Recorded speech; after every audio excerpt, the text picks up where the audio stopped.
అయిన యేసుక్రీస్తు నామమున మీ అందరికీ శుభములు. నేటి ధ్యానాంశము యెజ్రా గ్రంథము 9వ అధ్యాయము 6వ వచనము.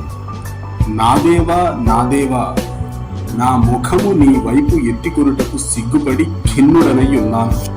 మా దోషములు మా తలలకు పైగా హెచ్చియున్నవి, మా అపరాధము ఆకాశమంత ఎత్తుగా పెరిగి ఉన్నది. ప్రియ దేవుని బిడ్డలారా, మనము ప్రార్థించేటప్పుడు మన పాపములను ఒప్పుకొని పశ్చాత్తాపపడే స్వభావాన్ని కలిగి జీవించాలి. ఆ విధంగా ఎప్పుడైతే తగ్గించుకొని ప్రార్థన చేస్తామో అప్పుడు మన యొక్క ప్రార్థన ఎంతో ప్రభావవంతమైనదిగా ఉంటుంది. గమనించండి ప్రియ విశ్వాసులారా, పాపమును చేసి కూడా వాటిని ఒప్పుకొనటువంటి మనస్సు మన ప్రభువుకు ఎటువంటి సంతోషాన్ని కలిగించదు. మనం చదువుకున్నటువంటి వాక్య భాగాన్ని పరిశీలిస్తే భక్తుడైనటువంటి యెజ్రా దేవుడైన యెహోవాకు ప్రార్థన చేస్తూ తన యొక్క ప్రజలు జరిగించిన దేవునికి నచ్చని పనిని బట్టి వారు జరిగించిన దోషములను అపరాధములను ఒప్పుకుంటూ ప్రలాపించడాన్ని మనము చూడవచ్చు. ఆలోచించండి ప్రియ విశ్వాసులారా, దేవునికి ప్రార్థన చేయడానికి పూనుకున్నప్పుడు మనలో పాపములు ఒప్పుకునే స్వభావము ఉండేలా అలవరుచుకోవాలి.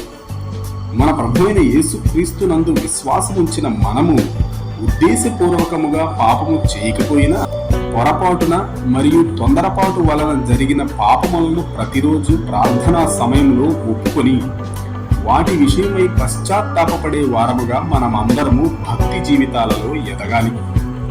వేషధారణ మరియు నామకార్థపు భక్తి అనే వ్యాధులు ఈనాడు క్రైస్తవులనబడుతున్న అనేక మందికి సోకుతున్నాయి. ఆ వ్యాధులు సోకిన వారిలో అనేక మంది తమ్మును తాము తగ్గించుకొని తాము పాపులమని ఒప్పుకోవడానికి ఎక్కువగా ఇష్టపడరు. ఆ విధంగా పాపమును ఒప్పుకొనని వారు ఆ పాపము వలన వారికి అంటుకున్న మలినము నుండి విడిపింపబడరు. అలా విడిపింపబడని వారు ఖచ్చితంగా పాపము వలన వచ్చే ప్రతిఫలాన్ని అనుభవించాలి. ఆలోచించండి ప్రియ విశ్వాసులారా, దేవుని ఎదుట మనమేమీ దాచకూడదు. మనము దాచడానికి ప్రయత్నించిన ఏ విషయము కూడా దేవునికి తెలియకుండా ఉండదు. ఈ విషయాన్ని ఎరిగిన వారమై మన నిజ స్థితిని మన ప్రభువైన యేసుక్రీస్తు ఎదుట ఎప్పటికప్పుడు ఒప్పుకునే వారముగా మనమందరము జీవించాలి. ఈ వాక్యాన్ని వింటున్న ప్రియ సహోదరుడా, సహోదరి, నీ ప్రార్థనా జీవితం ఎలా ఉంది? పాపములను మన ప్రభు సన్నిధిలో ఒప్పుకొని పశ్చాత్తాపపడుతున్నావా, లేక వాటిని కప్పుకునే స్వభావాన్ని కలిగి ఉన్నావా? ఒక్కసారి ఆలోచించుకో. ఒకవేళ నీ ప్రవర్తన విషయములో, నీ పాపములను ఒప్పుకునే విషయములో దేవుని ఎదుట సరిగ్గా లేవు అని నీ మనస్సాక్షి చేత గద్దింపబడితే ఈ క్షణముందే పశ్చాత్తాపపడి మారు మనస్సు పొందు. మన ప్రభువైన యేసుక్రీస్తు శిలువలో మరణించి నీ కొరకు సిద్ధపరిచిన ఆత్మ రక్షణను పొందుకున్నట్లుగా ఆయన ఇచ్చే పాప క్షమాపణను పొందుకో. ఆయన మరణాన్ని గెలిచి తిరిగి లేవడం వలన నీకు వచ్చేటువంటి నీతిని ధరించుకుని పరిశుద్ధునిగా జీవిస్తూ ఆయన కృపలో నిలిచి ఫలించు.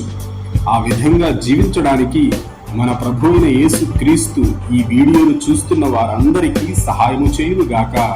ఆమేన్.